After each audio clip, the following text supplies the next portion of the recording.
Hello दोस्तों, नमस्कार। एक बार फिर से आप सभी का स्वागत है आज की इस नई क्लास में। तो आज की इस क्लास में हम लोग देखने वाले हैं जो रेलवे ग्रुप डी का एग्जाम चल रहा है उसकी अब तक की जितनी भी शिफ्ट हो चुकी हैं, सभी शिफ्टों के आधार पर सिलेक्टेड साइंस के टॉप 60 क्वेश्चन जो कि एग्जाम के लिए बेहद ही महत्वपूर्ण होने वाले हैं। और एग्जाम में इसी प्रकार के क्वेश्चन पूछे जा रहे हैं। इसलिए दोस्तों, अगर आप लोगों का एग्जाम अभी नहीं हुआ है और आज्ञा यूनिवर्सिटी में लगा हुआ है तो आप लोग जो है इस क्लास में लास्ट तक बने रहिएगा। ठीक है, तो आइए क्लास को शुरू करते हैं। पहला क्वेश्चन है कि चुंबकीय क्षेत्र के बारे में निम्नलिखित में से कौन सा कथन सही है। तो दोस्तों बताइए इसका आंसर क्या हो जाएगा। साथियों, अगर आपको किसी भी क्वेश्चन का आंसर आता हो तो उसको जो है कमेंट बॉक्स में बताया करिए, जिससे कि आपको क्वेश्चन अच्छे से तैयार हो जाएगा। तो यहाँ पर इसका आंसर हो जाएगा किसी भी बिंदु पर इसकी दिशा चुंबकीय कंपास द्वारा मापी जाती है। तो ये जो है इसका राइट आंसर हो जाएगा। पूछा गया था कि इसमें से जो है कौन सा कथन सही है, तो इसका आंसर हो जाएगा ऑप्शन नंबर पहला। ठीक है, चलिए अगला क्वेश्चन है कि निम्नलिखित में से कौन सी भौतिक राशि गतिमान पिंड द्वारा तय किए गए कुल पथ की लंबाई के समतुल्य है। तो इसमें से जो दूरी है ये जो है गतिमान पिंड द्वारा तय किए गए कुल पथ की लंबाई के समतुल्य है। तो यहाँ पर इसका आंसर हो जाएगा ऑप्शन नंबर दूसरा। तो दोस्तों, अगर आप चैनल पर पहली बार आए हैं तो चैनल सब्सक्राइब कर लीजिएगा और जो बेल आइकन है उसको प्रेस कर लीजिएगा, जिससे कि सभी क्लास का अपडेट आपको मिलता रहेगा। नेक्स्ट क्वेश्चन देखते हैं कि यदि कोई व्यक्ति 1 किलोग्राम भार को जमीन से 2.5 मीटर की ऊंचाई तक उठाता है तो गुरुत्वीय त्वरण 10 मीटर प्रति सेकंड स्क्वायर मानते हुए व्यक्ति द्वारा किए गए कार्य का परिमाण डैश कितना होगा। तो आइए इसको सॉल्व करते हैं। तो यहाँ पर जो है 1 किलोग्राम भार को जो है तो यहाँ पर m कितना दिया है, तो ये दिया है 1 किलोग्राम। 2.5 मीटर की ऊंचाई पर तो h दिया है 2.5 मीटर। और जो गुरुत्वीय त्वरण दिया है g का मान यहाँ पर दिया है 10 मीटर प्रति सेकंड स्क्वायर। तो कार्य बराबर होता है यानी कि W बराबर होता है mgh। तो जो m का मान दिया है यहाँ पर 1 किलोग्राम, g का मान दिया है 10 और h का मान दिया है 2.5। जब इसको सॉल्व करेंगे तो ये निकल कर आ जाएगा 25 जूल। ठीक है, तो यहाँ पर जो इसका आंसर हो जाएगा ऑप्शन नंबर दूसरा, ये इसका राइट आंसर हो जाएगा। चलिए अगला क्वेश्चन देखते हैं कि 8 ओम और 5 ओम के श्रेणी क्रम संयोजन का तुल्य प्रतिरोध 7 ओम है।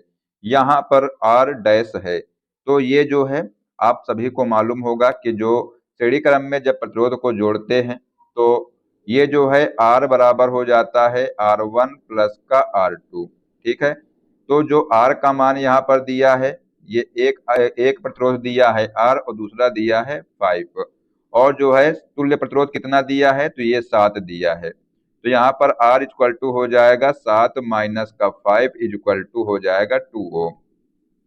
ठीक है, तो यहाँ पर जो ऑप्शन नंबर चौथा है ये इसका राइट आंसर हो जाएगा।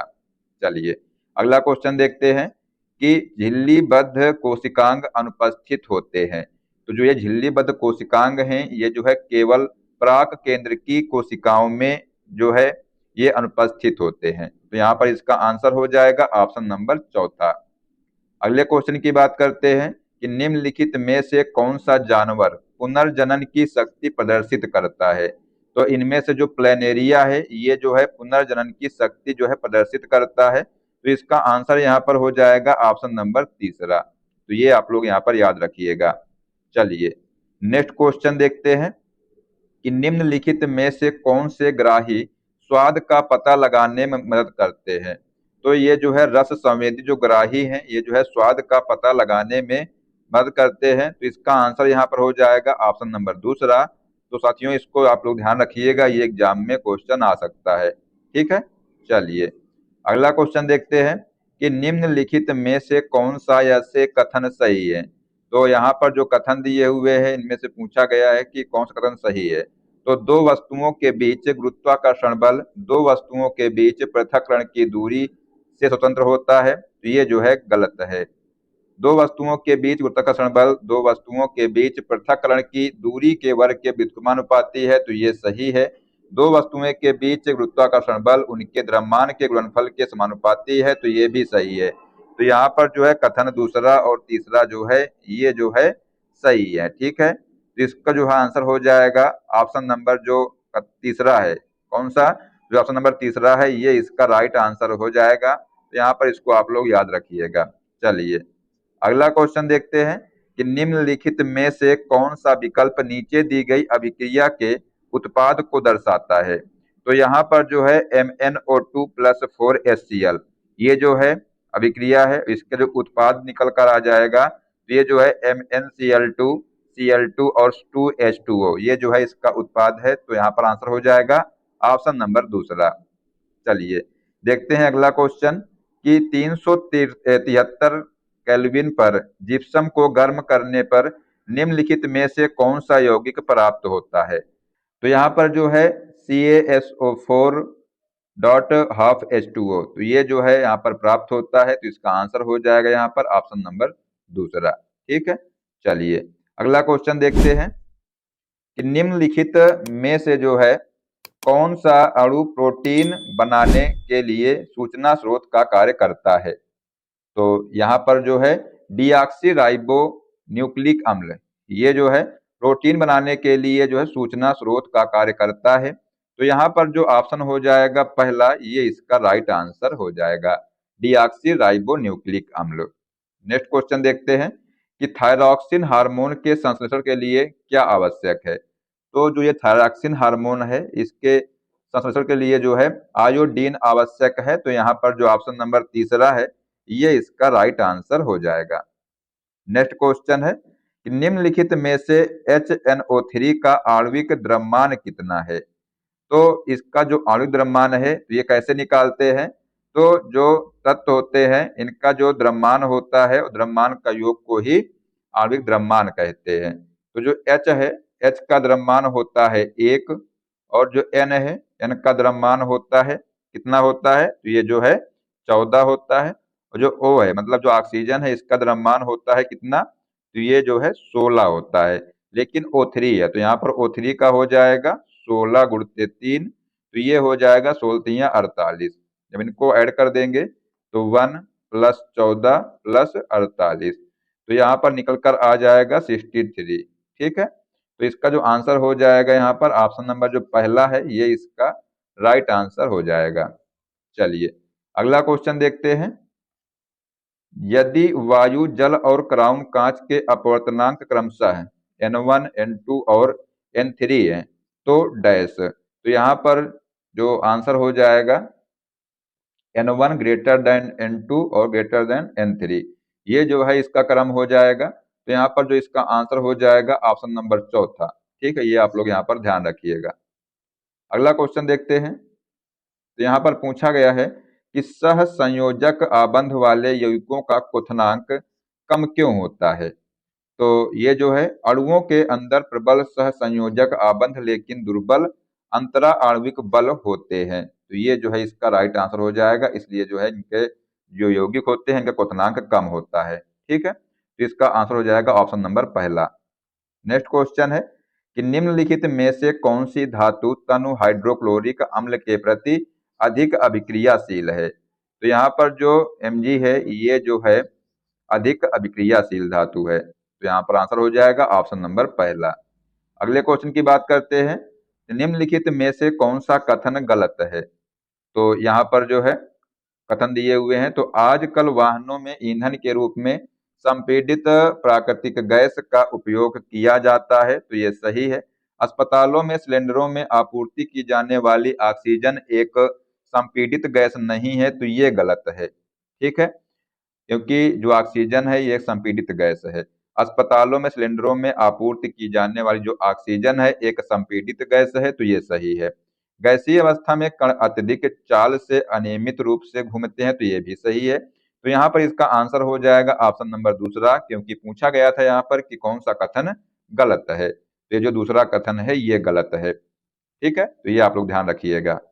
नेक्स्ट क्वेश्चन है कि निम्नलिखित में से कौन सा विषमांगी विलयन का उदाहरण है। तो यहाँ पर जो तेल और पानी का मिश्रण है ये जो है विषमांगी मिश्रण है। ठीक है, बाकी जो नींबू पानी है आयोडीन का टिंचर है और जो एथनॉल और पानी का मिश्रण है ये जो है समांगी मिश्रण है। तो यहाँ पर आंसर हो जाएगा इसका ऑप्शन नंबर चौथा। अगला क्वेश्चन है कि 1 मीटर फोकस दूरी वाले उत्तल दर्पण के वक्रता केंद्र और ध्रुव के बीच की दूरी कितनी होगी। तो यहाँ पर जो है फोकस दूरी कितना दिया है, फोकस दूरी दिया है यहाँ पर 1 मीटर। तो पूछा गया है कि वक्रता केंद्र और ध्रुव के बीच की दूरी कितनी होती है। जो वक्रता केंद्र होता है फोकस दूरी का दोगुना होता है, ठीक है। तो यहाँ पर जो है कितना हो जाएगा, तो ये जो है 2 मीटर इसकी दूरी निकल कर आ जाएगी। तो यहाँ पर जो ऑप्शन नंबर तीसरा है ये इसका राइट आंसर हो जाएगा। चलिए अगला क्वेश्चन है कि कौन सी कोशिका अपना आकार बदलती है। तो यहाँ पर जो अमीबा है ये जो है अपना आकार बदलती है, तो इसका आंसर यहाँ पर हो जाएगा ऑप्शन नंबर तीसरा। बात करते हैं अगले क्वेश्चन की कि पृथ्वी और चंद्रमा के बीच गुरुत्वाकर्षण बल के बारे में निम्नलिखित में से कौन सा कथन सही है। तो यहाँ पर जो है जब चंद्रमा पृथ्वी से दूर होता है तब गुरुत्वाकर्षण बल प्रतिकर्षी होता है, तो ये गलत है। जब चंद्रमा पृथ्वी से दूर होता है तब गुरुत्वाकर्षण बल प्रतिकर्षी और न्यूनतम होता है, तो ये भी गलत है। जब चंद्रमा पृथ्वी के पास होता है तब गुरुत्वाकर्षण बल आकर्षी और अधिकतम होता है, तो ये जो है कथन यहाँ पर सही है। तो पूछा गया था कि कौन सा कथन सही है, तो आंसर यहाँ पर हो जाएगा ऑप्शन नंबर तीसरा। बाकी जो चौथा कथन है कि जब चंद्रमा पृथ्वी से दूर होता है तब गुरुत्वाकर्षण बल आकर्षी और अधिकतम होता है, तो ये भी गलत है, ठीक है। चलिए अगला क्वेश्चन है कि यदि कोई प्रकाश किरण अपवर्तनांक n1 के माध्यम से अपवर्तनांक n2 के माध्यम की ओर इस प्रकार यात्रा कर रही है कि आपतन कोण I है और अपवर्तन कोण R है, तो यह मानते हुए कि n1/n2 डैश के बराबर है। तो यहाँ पर जो है ये स्नेल के नियम से क्या होता है फार्मूला, स्नेल के नियम से ये होता है n1 sine I is equal to n2 sine R। तो जब इसको सॉल्व करेंगे तो n1/n2 इज इक्वल टू हो जाएगा sine R upon sine I। तो ये जो है sine R upon sine I, ये जो तीसरे ऑप्शन में दिया हुआ है, तो ये जो है इसका राइट आंसर यहाँ पर हो जाएगा, ठीक है। चलिए अगला क्वेश्चन देखते हैं कि जब 1 ओम और 2 ओम के प्रतिरोधकों को पार्श्व क्रम में जोड़ा जाता है तो उनके संयोजन का समतुल्य प्रतिरोध डैश होता है। तो पार्श्व क्रम मतलब होता है समांतर क्रम। तो ये जो है इसका फार्मूला होता है 1/r is equal to 1/r1 plus 1/r2। तो जो R1 दिया है ये दिया है 1 ओम और जो R2 दिया है ये दिया है 2 ओम। जब इसको सॉल्व करेंगे तो ये निकल कर आ जाएगा, एलसीएम इसका आ जाएगा 2, तो 2 एकम 2 और ये प्लस, तो ये आ जाएगा 3/2। जब R का मान निकालेंगे तो 1/r इक्वल टू आ जाएगा 3/2, तो R का मान हो जाएगा 2/3 ओम, ठीक है। तो ये जो है इसका राइट आंसर यहाँ पर हो जाएगा। इसका जो है ये ऑप्शन नंबर पहले में दिया हुआ है, तो ये जो है इसका राइट आंसर आप लोग ध्यान रखिएगा। चलिए अगला क्वेश्चन देखते हैं कि निम्नलिखित में से कौन सा यौगिक सोडा अम्ल अग्निशामक में प्रयुक्त होता है। बताइए क्या होगा इसका आंसर कि इनमें से जो है कौन सा यौगिक सोडा अम्ल अग्निशामक में प्रयुक्त होता है। तो यहाँ पर जो है सोडियम बाइकार्बोनेट ये जो है सोडा अम्ल अग्निशामक में प्रयुक्त होता है, तो यहाँ पर जो ऑप्शन नंबर तीसरा है ये इसका राइट आंसर हो जाएगा। नेक्स्ट क्वेश्चन है कि किसी पिंड का औसत वेग किसी निश्चित समयावधि के लिए प्रारंभिक वेग और अंतिम वेग के अंकगणितीय माध्य द्वारा दिया जा सकता है। तो जब पिंड डैश हो, तो जब पिंड जो है एक समान त्वरण से गतिमान हो, ठीक है। तो ये जो है इसका राइट आंसर हो जाएगा। तो यहाँ पर जो ऑप्शन नंबर पहला है ये इसका करेक्ट आंसर आप लोग ध्यान रखिएगा। चलिए अगला क्वेश्चन है कि निम्नलिखित में से हमारे शरीर की सबसे लंबी कोशिका कौन सी है। तो इसमें से जो तंत्रिका कोशिका है ये जो है हमारे शरीर की सबसे लंबी कोशिका होती है, तो यहाँ पर जो है इसका आंसर हो जाएगा ऑप्शन नंबर पहला।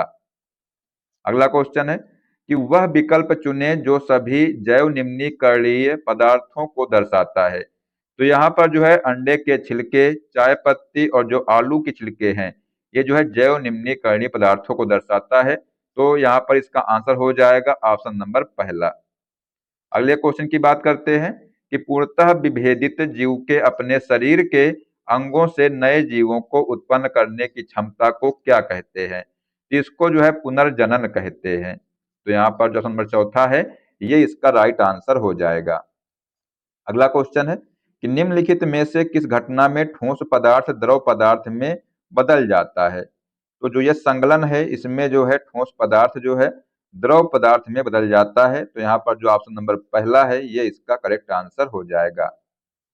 अगला क्वेश्चन है कि विभज्योतक ऊतक की कोशिकाएं बहुत सक्रिय होती हैं लेकिन उनमें क्या कमी होती है? तो इनमें जो है रसधानियां की जो है कमी होती है। तो इसका जो आंसर हो जाएगा ऑप्शन नंबर दूसरा।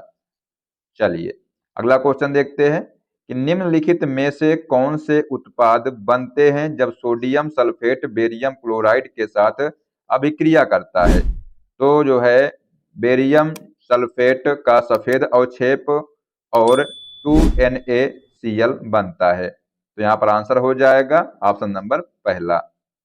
अगला क्वेश्चन है कि किसी भी दिए गए बिंदु पर चुंबकीय क्षेत्र रेखाओं की दिशा ज्ञात करने के लिए किस उपकरण का उपयोग किया जा सकता है? तो यहाँ पर जो चुंबकीय कंपास का प्रयोग किया जा सकता है। तो इसका आंसर यहाँ पर हो जाएगा ऑप्शन नंबर तीसरा।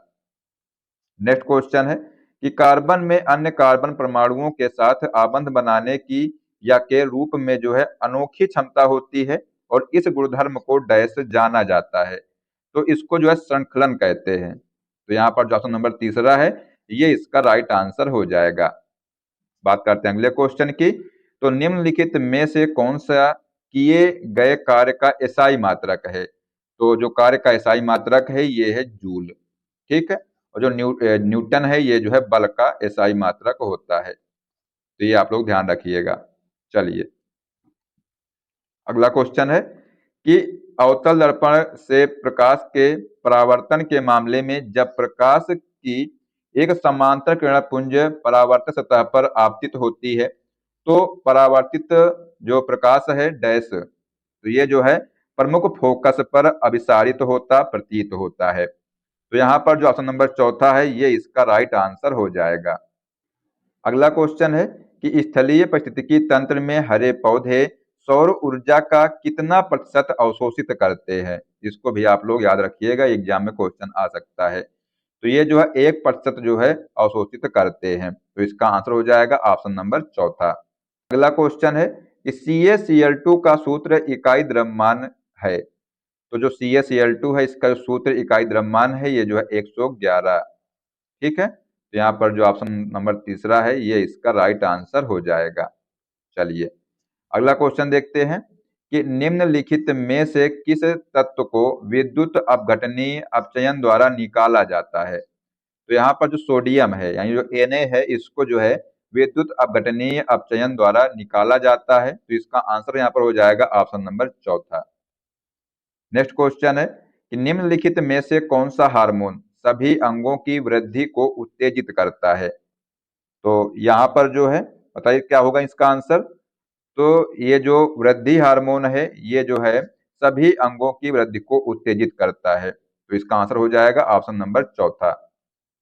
नेक्स्ट क्वेश्चन है कि 250 ग्राम पानी में 25 ग्राम कॉपर क्लोराइड लवण का विलयन है। तो विलयन की द्रव्यमान प्रतिशतता के आधार पर सांद्रता की गणना कीजिए। तो जब इसको सॉल्व करेंगे तो जो सांद्रता है सांद्रता बराबर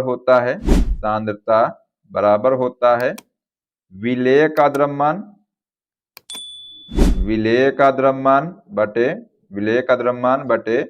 विलयन का द्रव्यमान इंटू 100। ये जो है सांद्रता का फार्मूला होता है।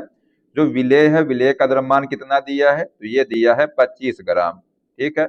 और जो विलयन का द्रव्यमान है ये कितना दिया है? तो 250 ग्राम जो है पानी है और 25 ग्राम क्या दिया है? ये दिया है कॉपर क्लोराइड मतलब विलेय है। तो इसको ऐड करेंगे तो ये जो है निकल कर आ जाएगा 275 ग्राम।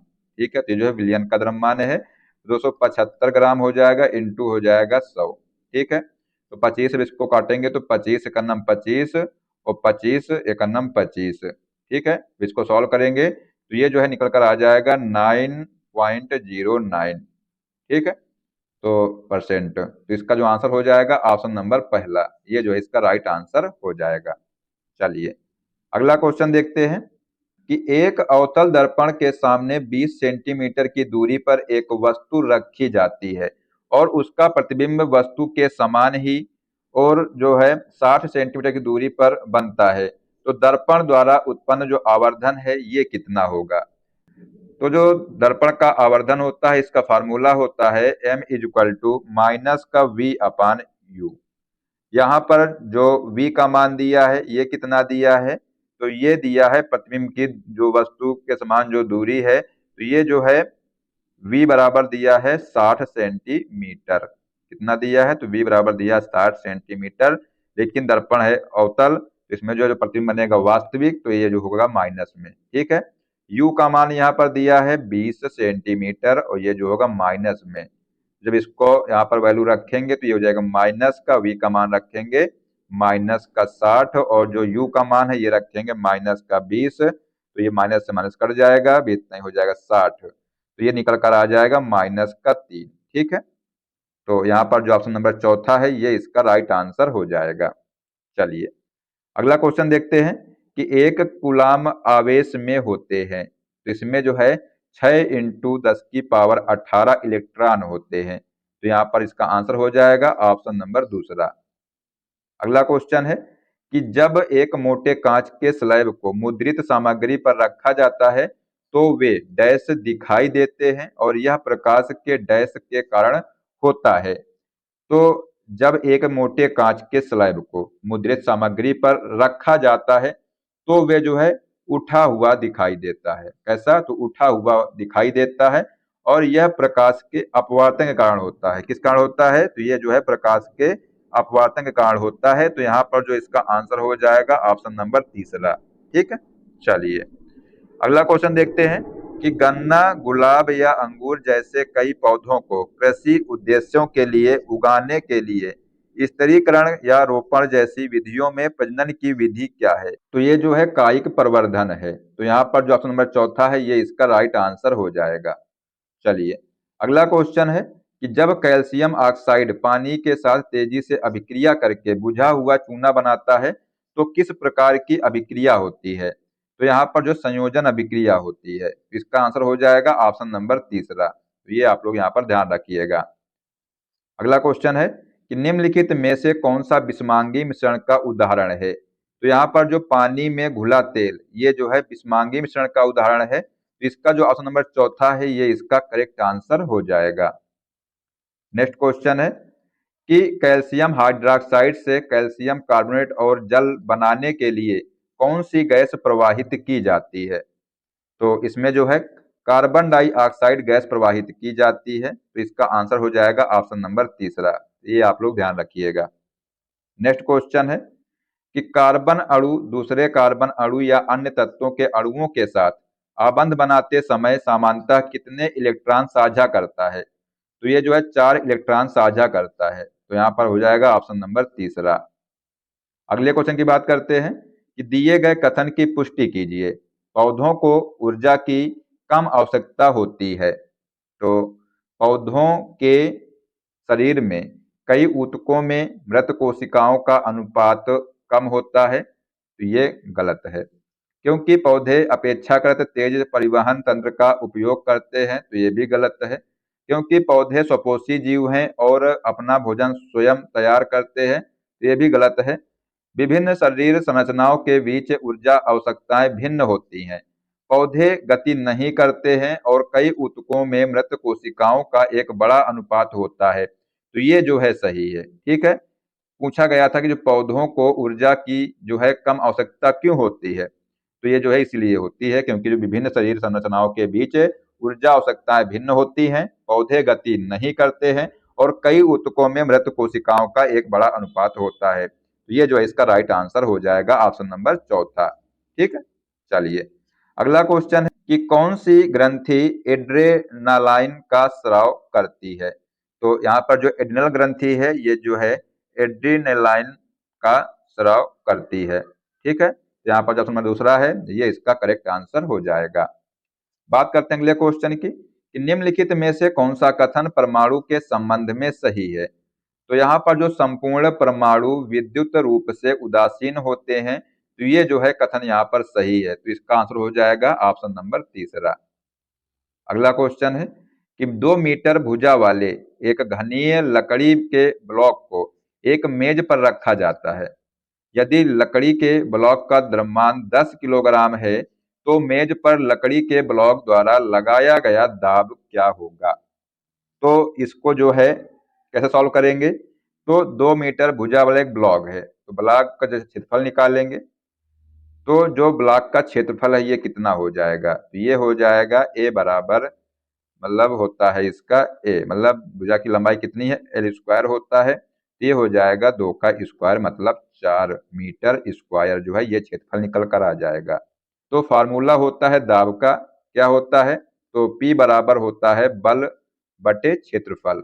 तो हमको बल भी निकालना पड़ेगा। तो जो बल होता है, बल क्या होता है, तो भार बराबर बल होता है, मतलब जो बल होता है ये भार के बराबर होता है। ये हो जाएगा mg। ठीक है, तो mg मतलब जो m है ये कितना दिया हुआ है, तो 10 किलोग्राम का एक पिंड है, यानी कि जो लकड़ी का ब्लॉक है। और जो g है ये दिया है 10 मीटर प्रति सेकंड स्क्वायर। तो ये जो f है निकल कर आ जाएगा 100 न्यूटन। ठीक है, तो अब इसमें जो है वैल्यू रख दीजिएगा। तो f का मान कितना निकल कर आया है, तो ये निकल कर आया है 100 न्यूटन। और जो क्षेत्रफल हमने निकाला था, तो ये निकाला था 4 मीटर स्क्वायर।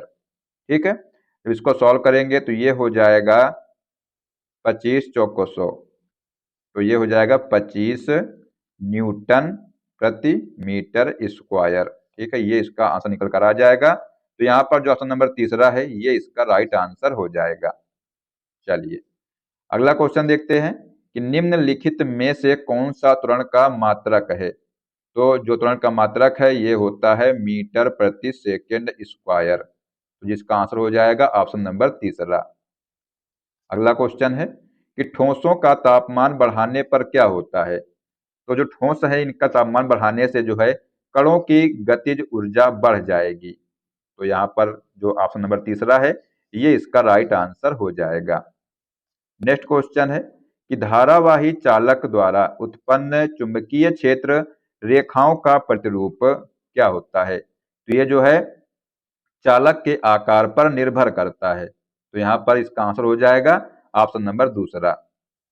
नेक्स्ट क्वेश्चन है कि कोशिका में निम्नलिखित अभिक्रिया कहाँ होती है।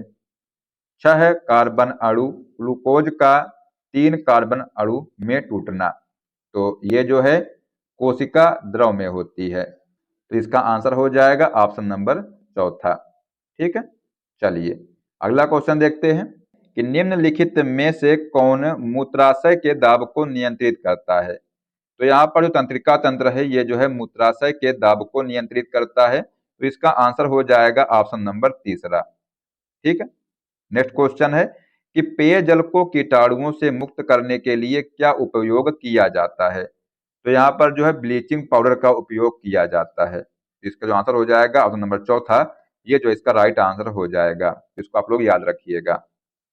अगला क्वेश्चन है कि यौनारंभ में जो है होने वाले परिवर्तन का एक उदाहरण बताइए जो यौन परिपक्वता का संकेत दे सकता है। तो ये जो है नए बालों की वृद्धि के पैटर्न। तो यहाँ पर जो ऑप्शन नंबर तीसरा है ये इसका राइट आंसर हो जाएगा। अगला क्वेश्चन है कि द्रव्यमान m का एक पिंड जमीन से h ऊंचाई तक ले जाया जाता है, तो पिंड की गुरुत्वीय स्थितिज ऊर्जा होगी, गुरुत्वीय त्वरण g है। तो ये जो गुरुत्वीय स्थितिज ऊर्जा है ये mgh होगी। तो यहाँ पर जो आंसर हो जाएगा ऑप्शन नंबर पहला। तो दोस्तों ये हमने आपको 60 क्वेश्चन करा दिए हैं, जो कि साथियों बहुत ही महत्वपूर्ण क्वेश्चन है, इसलिए जो है आप लोग इनको अच्छे से याद कर लीजिएगा। चलिए अब आपको एक क्वेश्चन देते हैं जिसका आंसर आप लोग कमेंट बॉक्स में बताइएगा। क्वेश्चन है कि निम्नलिखित में से हमारे शरीर की सबसे लंबी कोशिका कौन सी है। ऑप्शन है तंत्रिका कोशिका, अंडाणु, रक्त कोशिका या वसा कोशिका। तो इसका सही आंसर बताइए आप लोग कमेंट बॉक्स में क्या हो जाएगा। देखते हैं कितने बच्चे जो है इसका सही जवाब दे पाते हैं। तो दोस्तों आशा करते हैं कि आपको क्लास पसंद आई होगी, और अगर आपको क्लास पसंद आई तो इसको लाइक कर दीजिएगा और साथ में अपने दोस्तों को भी शेयर कर दीजिएगा। और दोस्तों, अगर आप लोग चैनल पर पहली बार आए, चैनल सब्सक्राइब कर लीजिएगा और जो बेल आइकन उसको प्रेस कर लीजिएगा, जिससे कि सभी क्लास का अपडेट आपको मिलता रहेगा। तो मिलते हैं नेक्स्ट क्लास में। जय हिंद, जय भारत, वंदे मातरम।